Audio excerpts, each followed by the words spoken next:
and I'll share the screen.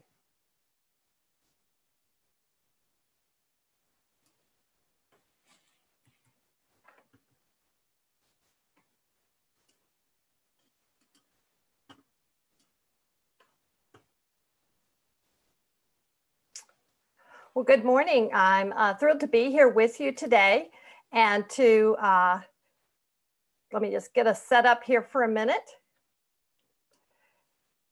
All right. Okay, we're going to talk today about beginning with the end in mind. Most of you, or many of you, will know about this book that's called The 7 Habits of Highly Successful People. And so today I'm going to talk to you about working with students and student success by beginning with the end in mind.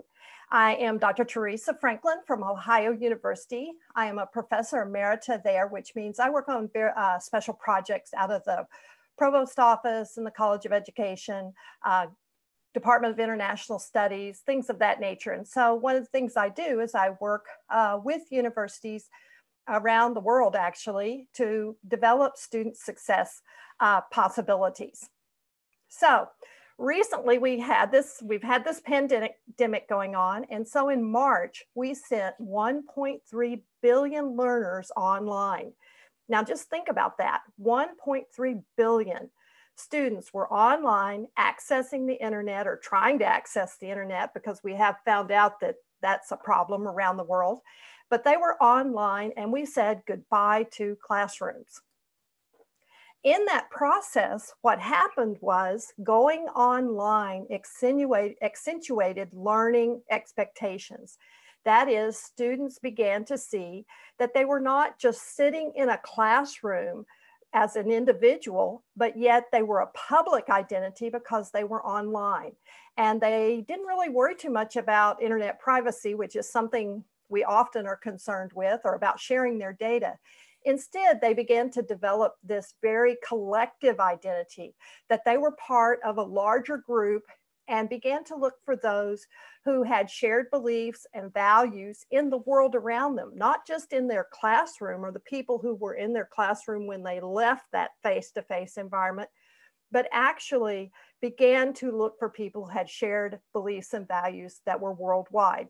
And learning became much more contextual and much more situated.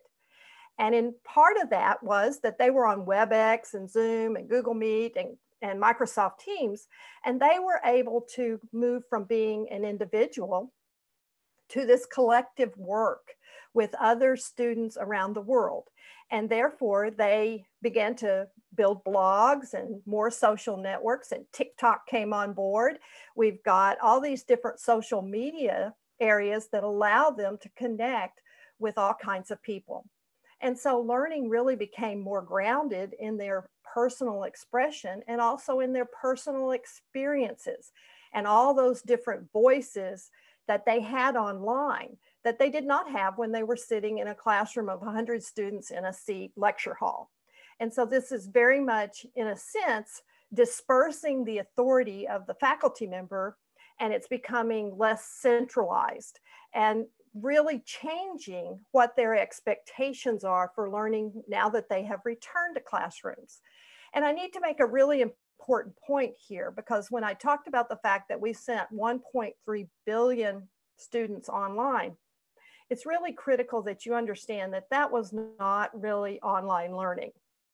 Online learning is a very planned process in which you are developing learning outcomes, you're developing content, and it's a situation that takes some time to develop. In the United States, we actually had exactly 2 weeks to get all of our students online. At my institution, we were pretty fortunate because we had Blackboard already in place, and the expectation by the institution was that all of our materials were on Blackboard, even if we were teaching face-to-face. So what we did in March was really an emergency remote learning. And if you look at the literature, you'll see that it is referred to that, because it was not what we call planful learning. So because of this really crazy situation we've had a convergence And now we have this connected world of learning that we had been working on, but had not achieved, and suddenly did because we were able to connect people from all different walks of life. We had this complexity of experiences online because we had faculty who had never been online. We had students who had never been online. We had people who were experts at being online, and suddenly we had them all thrust together. And so there was a complexity there of sorting out what did people know and what did people not know, how to do when they moved to this online environment. Then we have, as part of this convergence, we have this deep impact of social and political structures that are really in a state of unrest at the moment and will actually temper what happens in higher education. So we have learners with different expectations. They've changed in how they perceive learning in some ways. They like being face-to-face, but then they also, what we're hearing, like the freedom of online as well. And so we have some changes going on with our learners, and maybe a little change that's beginning to come to higher education. And the reason I say maybe is that after so many years in higher education, what I've realized is that higher education moves at the pace of a snail. And so we're going to have to kind of see how this convergence pushes higher education to change the way in which it normally functions. And I think actually this will in many ways be to the betterment of higher education. So we're really moving toward a different culture of learning. And this culture is disruptive, not just because of the technology, but disruptive because of the pandemic, because of climate change, because of economic issues around the world. So it's very disruptive. It's got technological issues of bandwidth. Can we get enough bandwidth out there so that everyone can learn online if they need to? It's connected to all kinds of groups, some of them great, some of them not so great. It's very complex because of this layering of information that's available. And it's moving very fast. And often it's a very deep learning that we haven't always experienced in our classrooms. And so what we're looking at is a process in which higher education is going through an adaptation process. And all of these things that are happening that are disruptive, technological, connected, complex, fast and deep learning, they are causing higher education to say, whoa, we've got to rethink some of the things we do and how we do them, because this won't be the last pandemic. This won't be the last typhoon or hurricane or tornado or flood. We've got to begin to think about how we're going to engage our learners in different ways. So with that in mind, I think we want to begin with the end in mind. What is it that we want our students to look like when they exit our institutions, whether the institution is online, whether it's blended, whether it's hybrid, whether it's high flex, which is kind of the epitome of flexibility of learning, or whether it's face-to-face in a standard classroom like we're kind of used to seeing. So I'm going to talk a little bit about some things that you can do as a faculty member to actually help predict student success. But before we do that, I want to talk to you about your semester. I don't think a lot of us think about the time that we actually have to teach. And so I want to kind of clue you in on something that happened to me quite a long time ago. In 1999, the provost at my institution said, "Do you think, Dr. Franklin, that we're going to have this online learning?" And I said, "Yes, definitely. And it's actually going to compete with our face-to-face learning." And she was somewhat skeptical. So she said, "Well, I want you to do an experiment. I want you to build an online course. I want you to deliver it to undergraduates, a large number of undergraduates. And then I want you to write me a white paper and tell me, what you found out." And I said, "Okay." So the first thing I did was think about how much time do I have to teach? So what I realized after having been in the institution some time, that in my 15-week semester, there were some things that impacted the amount of time I had to teach. The first was I had to subtract a week for the start of the year. because at the start of the year, people get in the class, they leave the class, they have lots of questions. We have to talk about the syllabus, all the things they're going to be doing. Then I thought, well, and I need a week for the midterm because I have to kind of prep them for the midterm, and then I give the midterm, and then I talk about the midterm afterwards. So I lose some time there. Then I have the wrap up at the end before the final exam. So I have to, talk about, here's what you need to really think about as you go into the final exam. Here, I give the exam, and then again, we have the kind of talk about it later where I wrap it up. And then I lose time for presentations and quizzes. I do a lot of project-based learning, so there are lots of presentations in my class, lots of expectation that students will present and show their work and defend their work. And so when I kind of thought about all that, I realized that I had 15 weeks to start with, but I lost 5 of them. So in reality, I had 10 weeks to do what I was going to do in my class, to teach what I hoped to get across to my students, which was 30 hours. So the reality of teaching and learning is that you can't cover everything in that textbook that you have students purchase. So you have to think about, what is it you should teach? So what are the really important things to teach? And I have an idea about that. The first thing is that you need to think about, what knowledge must your learners know? So knowledge is the first thing, the content that you need to teach. What is it your learners should know in that content area? Second is skills. What is it your learners must be able to do? What skills do you need to have when they leave your course that can show that they mastered what happened in your course? And the third is attitudes that are needed to succeed in your field. Now, one of the things I do about every other year is I actually ask people in industry, I send them a survey and I say, what is the knowledge, what is the skills, and what are the attitudes you want your new employed workers to have? And from that, I help define that knowledge, skills, and attitudes. And one of the things that I nearly always get back from industry is that we need to work more on the attitudes for the students to have success, that these soft skills are critically important as well as just the knowledge and the skills. And so now I've begun to think about that as a triangle for success. That is, all 3 of these things together form a triangle. In the skills area, I want my students to have 21st century skills that are time management, critical thinking, reasoning, interpersonal skills, communication, teamwork, and goal setting. And in the attitudes area, I want them to be self-motivated. I don't want to have to prod them along. They should be self-confident. They should have integrity, honesty, optimism, commitment, cooperation, enthusiasm about what they're doing. And then finally, they need to have knowledge. And this one is the one that for faculty is the easiest, because we know our discipline content. We know the theories, the figures, the math, the numbers, all the learning, science, those things. That's the easy one. The other 2, the skills and the attitudes, are the ones we have to work on as faculty often.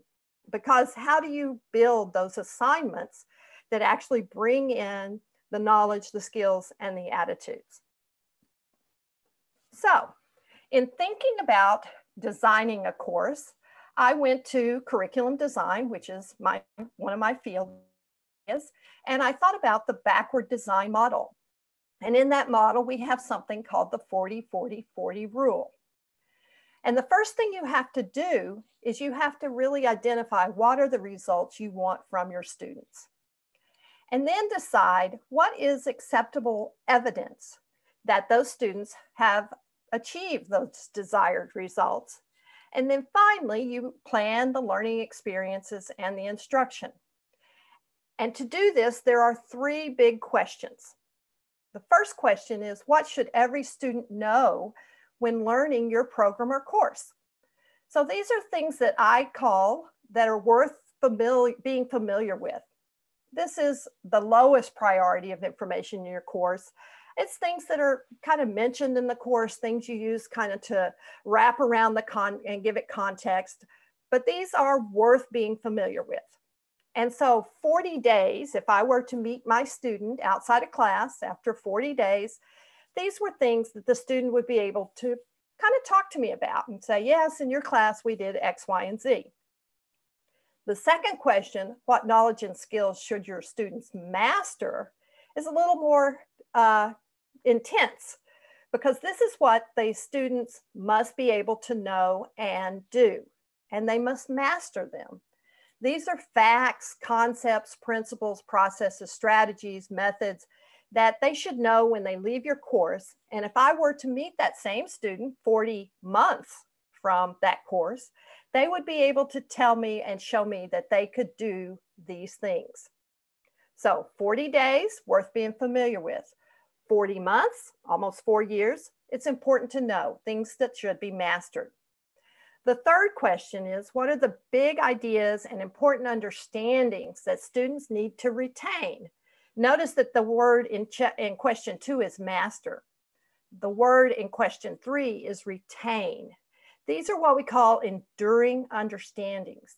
They're ideas and that instructors and students work together on, and when they complete the course, 40 years from now, if I met that same student, I should be able to ask them about these enduring understandings. They're the big concepts, the big ideas about what they're learning. So 40 days, 40 months, 40 years. Think about that as you build content for your online course or your face-to-face course, your hybrid course, your blended course, whatever delivery method you're using. Now, one of the things I do use when I'm working with faculty to design these courses and help them design their courses for delivery is that I use something called a backward design worksheet. And in this particular case, the worksheet works from right to left. That is, what are your learning outcomes? What are your assessment tasks? What are your skills? What are those big enduring concepts and issues? And then how do they resolve those concepts and issues? So this allows you to kind of get in place those knowledge, skills, and attitudes that a student needs to have when they leave your course. So how do I create learning outcomes? Well, there are many kinds of learning outcomes in reality, but I'm going to talk about 2 today. One is program learning outcomes and course learning outcomes. Now, at my university, we actually have university learning outcomes that we have to attend to as well. But today I'm going to talk about program learning outcomes, often called PLOs, and course learning outcomes, CLOs. Program learning outcomes are demonstrated by students at multiple places as they go through their program of study at the university.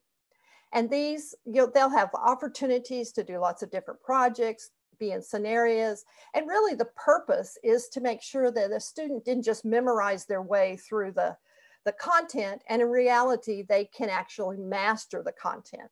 And so program learning outcomes really are the important things that need to know and students need to be able to do in their program when they leave it and go out to their job. Course learning outcomes in a program are really more specific. They are industry-related performances. They're performances in the course that can be mapped back to the program learning outcomes. And one of the things that we always want to think about course learning outcomes is that they are very measurable, they are observable, they are specific, they result in student learning, and they are enduring. That is, they are part of that 40-year timeline. So what is it that students should know and be able to do? What is it they believe or value? Those are actually their attitudes. So these are parts of a course learning outcome process. The most common method that is used for academic institutions is the SMART learning outcomes model. And this uses those 5 letters to help you remember what your learning outcome should have in it. The first is specific, it is measurable, it is achievable, it's relevant, and it's time-based. And within time-based, we have 2 kind of interesting subcategories. That is, it's transparent to the learner. The learner can see what it is they're supposed to demonstrate and that is measured and achievable. And then it's also transferable to other ways of learning content. So SMART learning outcomes is a model we're going to use today. So let's look at this sample, a learning outcome writing sample that I have here. And this can be used as really as a skeleton to write most learning outcomes. So it starts out with by the time of this program, course, or lab, the graduate, and you use graduate typically if you're writing a program learning outcome, or you use the word student if you're writing a course learning outcome. So by the time of this course, I'm going to use course today, the student will be able to, and then there's a verb that tells you what you're measuring, what is to be mastered and achieved, and in what context, what relevance is it? So using this skeleton, I have written a course learning outcome below. It says by the end of the semester, that's your time, of EDCT 2030, that's the course, the student, which tells me it's a course learning outcome, will be able to evaluate. That's my measure. My measure is evaluation. They are going to be able to evaluate the 7 steps of digital citizenship. So that's what's to be measured and achieved as technology is being used in a classroom by K-12 students. So the context is technology being used in a classroom by K-12 students. So by the end of the semester, EDCT 2030, the student will be able to evaluate the 7 steps to digital citizenship as technology is being used in classrooms by K-12 students. So this is a really big idea, okay? They're looking at the 7 steps of digital citizenship. It would probably take me a week and maybe a week and a half to actually teach those 7 steps, have the students practice those 7 steps, and then send them out to a classroom where they actually do an evaluation to see if they are occurring. So you have to think about learning outcomes as kind of big ideas and the length of time it would take to teach them. Where did I get those verbs that I use to measure? I get them from Bloom's taxonomy, and probably many of you have heard of Bloom's taxonomy. This is a taxonomy that helps us understand the cognitive domain of people's learning. So this is a left to right chart here in which they remember and understand is the lower cognitive level. That is, they're using their lowest thinking. Then apply and analyze is in the middle. It begins to move them up that thinking ladder to more critical thinking. And then evaluate and create are the 2 highest level of the cognitive domain. And so what we're trying to do is we're trying to introduce content in the remember and understand, then take that content, have them apply and analyze that content, and then have them in the end evaluate and create new content. So as you see, you're moving from a lower level of cognitive ability and cognitive thinking to a higher level of cognitive thinking. And really what we want to do is when our students leave our course and leave our programs, we want them to be able to do this evaluation piece and create piece. And you'll notice there's lots of other words that you can use for evaluate and create, analyze and apply, and so forth. Now, we hear a lot about Bloom's taxonomy and we hear a lot about the cognitive domain, but I do want to remind you that there's also an affective domain that can be used for the beliefs and values, the attitudes of your students.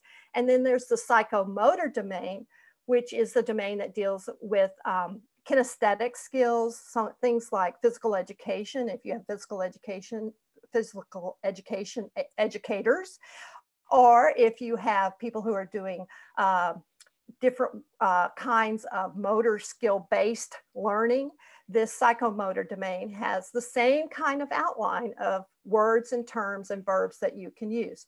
Remember, you're trying to use an action verb because it's going to help the student do something. So you're trying to explain what it the student knows and what is it that the student can do. Now, I will like to point out that at the bottom of each one of these slides, there really is the reference. And sometimes it's in the notes of the slides. But if you email me, I will send you this PowerPoint presentation. And you can actually click on those links and look at these things yourself and read about them. Now, because we live in this technological world, Bloom's taxonomy has actually been changed into a digital taxonomy as well. So for those who work in the technological world and are spending their times in technology, we have from bottom to top here, key terms and verbs for Bloom's digital taxonomy. And we actually have it in yellow here, we have this extra group of words that have to do with collaboration, because often, and especially now that we are online, we're doing a lot of collaboration and verbs that can help us move toward that higher learning order of evaluating and creating when we collaborate as well. So just to let you know that there are lots of other verbs, not just the ones that I showed you there. So when you're working with a learning outcome, you're really thinking about a big concept that you're teaching as part of that 15-week semester that you now know is only 10 weeks. And typically in a semester, you will have 6 to 8 learning outcomes in a course. And these then should align back to your program learning outcomes that are part of what is expected of a student to know and be able to do when they leave your program and go out to their new job. So let's talk a moment about how we assess these learning outcomes. So we build our 6 or 8 learning outcomes. Then how do we assess them to make sure that we know that learners are indeed learning what they need to know and be able to do? Well, the purpose of assessment is threefold. First of all, it's to progress toward your learning outcomes, whether as an individual or a class or a program or an institution. It's really to see, are the learning outcomes being met? And so that is part that measures the achievement of these learning outcomes. So not only did you progress for them, but at some point did you actually achieve those learning outcomes? And this then becomes part of an institution, a program's, what we call continuous improvement cycle. So you can use a continuous improvement cycle and learning outcomes to look at individual faculty members, to look at students, to look at a program, to look at an institution. And all of this data that can be collected from progress and measuring learning outcomes can be used to help an institution achieve accreditation. Remember, it's part of the plan, do, check, act cycle, where you continuously work to improve your student, your courses, your faculty, your programs, your institution. So I wanted to kind of give you a guiding framework for this assessment, because it too is a continuous improvement loop. And so the first thing you do in this cycle is you measure student learning. So you have your learning outcomes, you put them all together for your course or your program. Now you measure that learning using the SMART method, that is specific, measurable, achievable, relevant, time-based learning outcomes. So you've got your learning outcomes and now you're going to measure them. Once you have measured them, you're going to take that evidence and see, that evidence tells you whether those learning outcomes were achieved. And so you can use it for accreditation. So you can hold on to that information to make sure that you've gathered the evidence to show that students did learn in your course or your program. The third step then is to take that evidence and really look for weaknesses and strengths. So that in the fourth step, you can take those insights that you gained by interpreting the evidence and you can improve student learning. So do you need to change your teaching? So is there something in there that says, gee, I didn't do as well teaching that as I thought?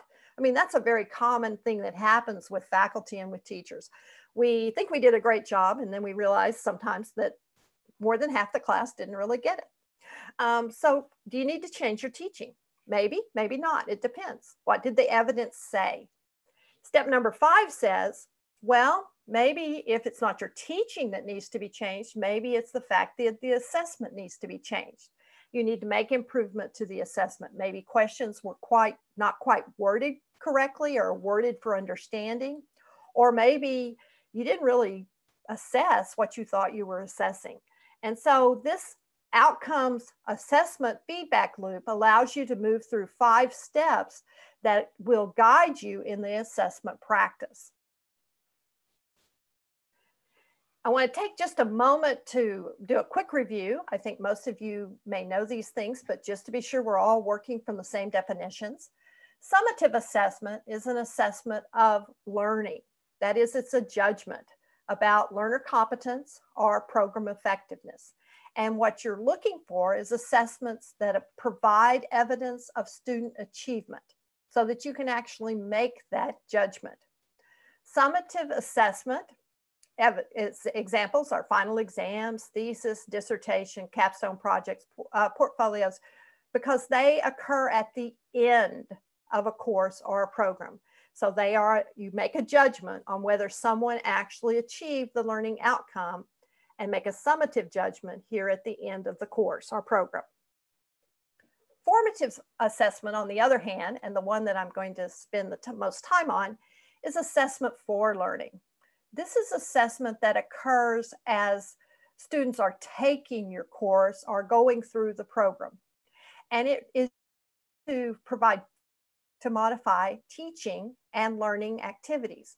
Most of the time, we talk about it from the perspective that it's feedback to the student about their learning, but it is also feedback for teaching and learning activities and should be used as such. So it really has three purposes here, in that it gives teachers an opportunity to modify their teaching and learning activities to make sure they are indeed measuring the learning outcome. And third, it gives the student an opportunity to see where they are in the learning process. The most interesting part of this, and something that we don't talk too much about, is that assessment really facilitates transition from feedback to self-monitoring. That is, we often say, well, I'm giving this student feedback, but what you're really trying to do is help the students see where they're making mistakes or not learning the material as well as you want them to, and give them an opportunity to self-monitor or self-regulate their learning such that they begin to meet that quality level that you want to have in your course for the learning that is occurring. So why formative assessment? Well, there are three reasons. One, to monitor progress and provide feedback, to diagnose student needs so that you can reteach or do other interventions if that doesn't quite work, or to identify areas of concern in the progress of a group. Maybe a whole class is not getting a particular topic, or the program seems to be weak in a certain area and you need to add that because industry says that that is needed when graduates leave the institution. So formative assessment is critically important. I would say in most ways, formative assessment is more important, if not as important as summative assessment. We depend a lot on summative assessment, but the reality is you have to assess along the way to help students learn so that you can reteach what needs to be learned, and also to help yourself figure out what it is you're teaching and the assignments that you're giving. Do they actually reinforce what you're trying to teach? The interesting part is that formative assessment is really important to students, because what happens is it allows the student to maximize their potential for learning. Because let's say you have quality, your expectation of quality is here, and the student's is down here. So as you teach in that course, the student begins to see how they can begin to meet your expectation of quality and self-regulate, self-direct their learning so that they can meet your level of quality and maybe even move beyond that.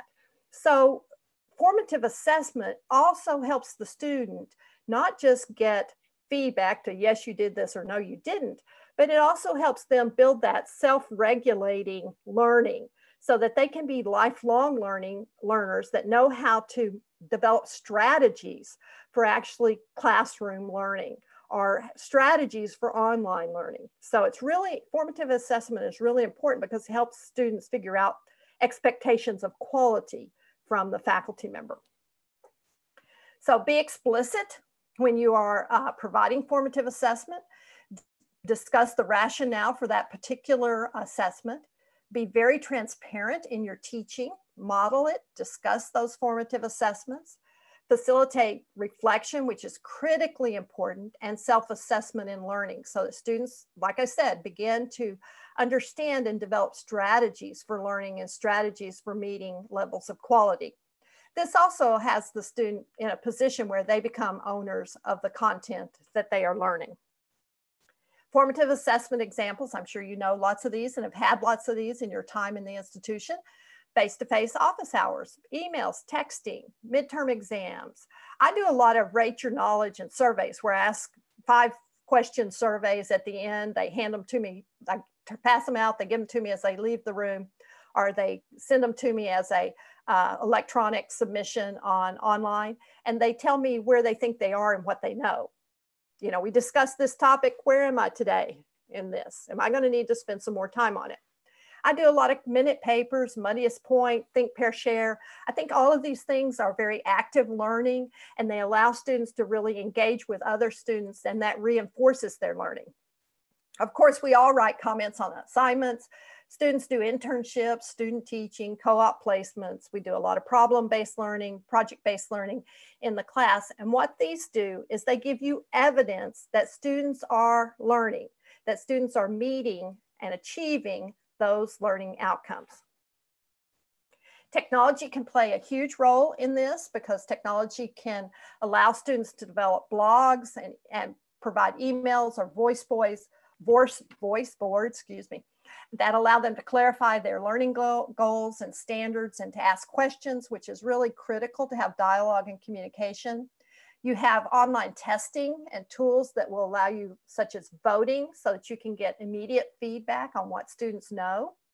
Authenticity, that is, they can use podcast and video technologies to demonstrate their learning. So what is it they can do or demonstrate their learning? These things can be found within management software and with assessment delivery. And so they can be very quick to get the information.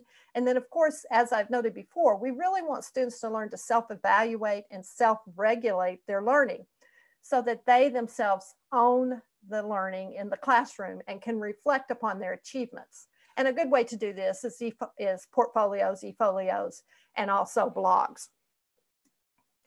Technology can also help you proctor with these online exams that we often are having. And actually, even in my face-to-face class, I give online exams. There are companies that do this for you. They are fee-driven, such as ProctorU, which charges $15 every time a student tests, and they will proctor your exam online. And then Proctorio is one that charges $100, and it's a lifetime fee. So as long as you're in the institution, you can actually pay the $100 and take all the number of tests you want, and they proctor everything. Learning management systems like Blackboard and Canvas and Moodle, they also have testing and can proctor.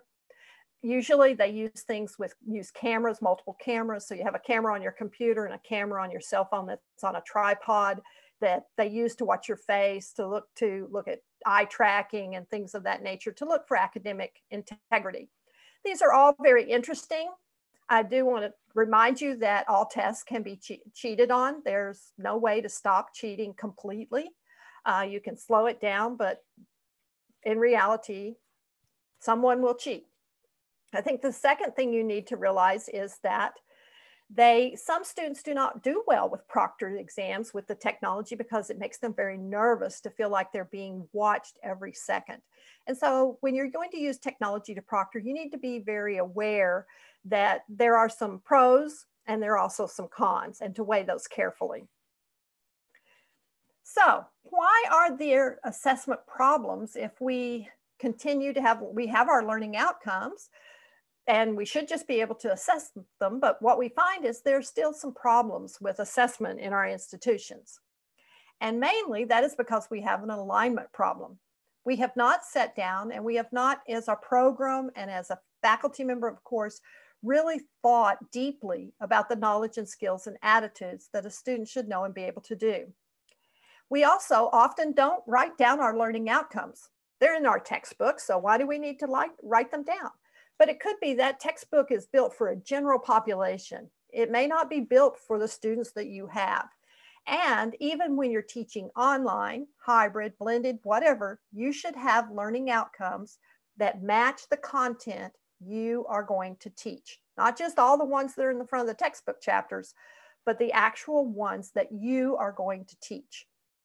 You need to align these learning outcomes with assignments and assessments. So are you measuring what you think you're measuring? Is your grading appropriate? Okay, are you just giving the general grading, or have you really thought about using a rubric to help students figure out how to recognize quality. Use a curriculum map or a planning tool to help. These can help you align your learning outcomes, your assignments, and your assessments. And I'm going to share with you in the next one a course planning tool that I use that I think is pretty easy. This is a Word document or a sample of a Word document that I give out to students in a course. So first of all, I have the name of the course, I have the course description, and then if you look here, oops, sorry, I have the modules or the week, depending on how I've got the course set up. So first of all, there's my week 1. Then I've got the topic that I'm going to cover that week. Then I have the program learning outcomes in this particular case that my program has in instructional technology. Then I have the course learning outcomes for week 1. So in week 1, I have 2 learning outcomes. You'll notice that they are aligned to my program learning outcomes that are in the previous column. So that's how the alignment occurs. Then I have the assignment there for that week and also how I'm going to assess it. So in this particular case, in the first one, I have an open-closed system discussion that I'm going to score using a discussion rubric. There are tons of those online. I pick one that matches or is close or modify one so that I can use it to actually grade the discussion. And the students get the rubric at the same time we discuss the assignment. I'm also doing an environmental scan that week. And so I'm having them use a very assignment specific rubric that I have created. But what this does is it tells the student every single week the expectations, what the learning outcomes are, how they apply back to the program. So it's not just you're learning in isolation in my class, you're actually referring back to this program that you're in and this program of study that you're taking at the university that will be part of your degree when you leave the institution. And so this aligns all that information. I put it online and then I pass it out the first day of class. The other thing my program does is we align showing the diversity of assignments because we found that we got into a rut, that we would just give lots of exam questions, you know, multiple choice, that's really easy. The machine will grade it for us. And so we began to each fill out one of these matrices that has all the courses at the top and all the program learning outcomes down the side. And I would go in and put in what kinds of tests I give, what kind of assignments I give. And then the next faculty member would put theirs in. And before we knew, we had a compilation of all the different ways that we're going to show a student has learned. And the cool thing about this is that it gives the students different ways. So different students have different strengths. So it gives them different ways in which to achieve and to really show their strength. It also says that we are using multiple methods to determine student learning.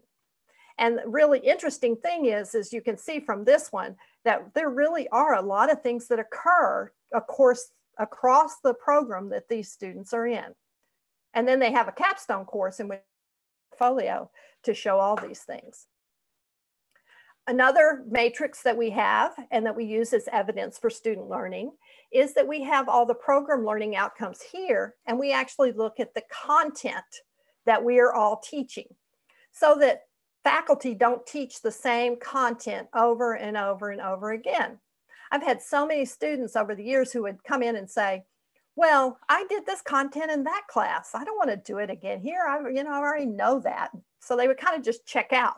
Well, one of the ways we found to take care of that problem was to actually look at the content and see which faculty, which courses, so courses are down the side here, in which courses is the content being introduced, in which course is the content being reinforced, in which course is the content being mastered, and in which course is the content being assessed. And what that did is it helped us also make sure that we had assessed learning outcomes and that we had introduced the content, we had reinforced the content, the content was being checked for mastery, and then the content was actually being assessed before they left the program. So between the course planning tool, the alignment for assignments, that is what assignments are being done, and the levels of content assessment, we were able to show that students had an opportunity to learn, and then through our assessment to actually demonstrate that they had learned. So why use a planning tool? Because it is work. Put it together, I'll be very sincere. It is a lot of time and effort is taken to get it done. But when it's done, you feel so good about it because you know what's going on in your program. It tells everyone where assessments occur. Okay, so where are students being assessed? It tells everyone in the program how the assessment will occur. And when I say everyone, I mean the chairman of the college, the chairman of the department, the program coordinator, the student, and the faculty. Everyone knows where the assessment occurs. Everyone knows how the assessment occurs. And it tells the level of mastery that is expected of the assessment. And then it sets a timeline for accomplishing assessments. So now we all have a timeline. We know that when they take this course, this assignment is supposed to be done. And this is where we're going to assess for mastery. It also tells us where gaps are. So if we see that some content is never assessed, we can go back in and do that assessment and put that into the plan. And it allows for data triangulation so that now it's not just my word as a faculty member that the students learned. We have data. We can make data-driven decisions about whether content should stay in the program or leave the program. We can make decisions with the data about, do we need more faculty? Do we need a faculty with certain specialization so that that concept can be taught because the rest of us are not doing such a great job, which is okay because not everyone's experience is everything. You can't teach everything and teach it well. So sometimes we need people with very special abilities to teach certain areas of content. So it allows that data to help us make data-driven decisions about our faculty, about our program, about what the students are learning, when they are learning it, where they are learning it, and how well they are learning it. This then is reported up through the system. That is, your program coordinators give the chairs data, department chairs give the provost data, the provost writes a report. Typically in institutions, we have assessment people who do this or gather this data from the faculty and from the department chairs. But it may be that you are the faculty member who does that. Finally, the things I want you to remember from this is that learning outcomes are really the responsibility of the program and its faculty. Nobody can do this for you. Standards change and revision has to occur. Sometimes it's every 2 to 3 years. Sometimes it's every 5 years. Most of the time, standards change within 7 years at least. So you have to keep an eye on the standards in industry to make sure that you're still teaching what needs to be taught so that your students, when they graduate, are ready to go out into those fields. The other thing is I find, change fatigue can set in. It can be exhausting to constantly be referring to these and updating them.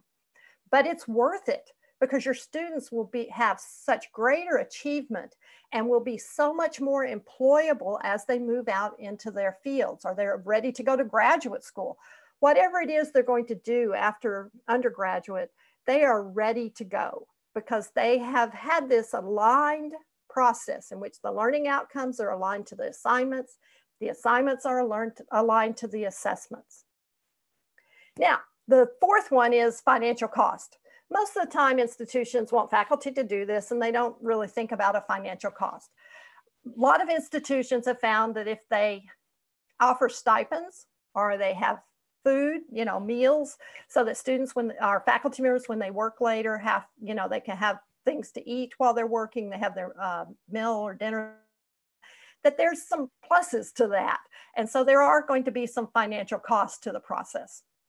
But you have to get everyone there. Everyone there has to be together to work on it. And the process does not end because what you want to happen is you want this to become part of the culture so that your faculty in a program are getting together every year and they're looking at these matrices. They're looking to see, is their program planning tool for that course caught up? Is there any revision to it?